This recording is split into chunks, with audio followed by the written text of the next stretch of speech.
About 5 years ago, we planted a pretty significant orange willow dome up here.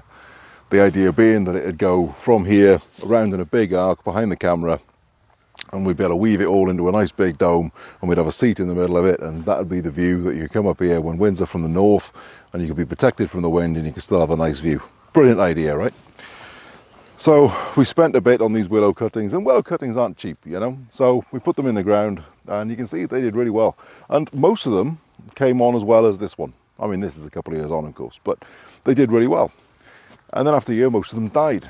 So it's okay, we had enough cutting material from these, so we took some of them and we, put them in and replenished it, and they died again. But these ones continued to thrive. Just this little clump here. There's one over here, you'll notice, also a survivor. But you wouldn't say that's exactly thriving, would you? Now, for complete clarity, there is one behind the camera as well, but still. You can see that this little wing end here is the one that's done okay, and it's easy to say, oh yeah, but it's more sheltered and so on. Not when the wind's coming directly from that direction. This is full on exposed, which is where the wind mostly comes from in winter. So instead of thinking, and I noticed that other things that I'd planted on this strip right at the top of the field had failed to thrive, let's say. So instead of thinking, oh, that's a shame, I've lost a bit of my croft, never mind, I just won't plant anything there in future, I started thinking about it. And then I remembered something, and I went back and hit the old maps. First off, the old maps that came when we bought the croft, but also ones online, back.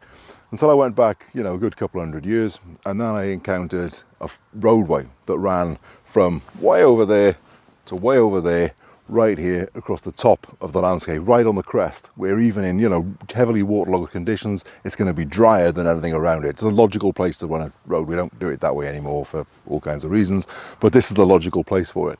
So there's a road under here. Now, it's no asset to me as a road, because it doesn't go from land I own, and it doesn't, it doesn't go to land I own. So I haven't got access across it. So there's literally no point in being there. And I'm not gonna, I'd have to build a bigger road to get up to access it than it actually gives me. It doesn't give me any benefit. So then I remembered that when I was digging, the oldest pond on the site, or one of the oldest ponds on the site, right at the far end there, I'd clipped a seam of what looked like almost perfect building stone. And I thought, that's interesting, I'll go back and visit that at some point. And I still haven't got back to building anything up at the end of the croft, so I haven't gone in there with a spade again since.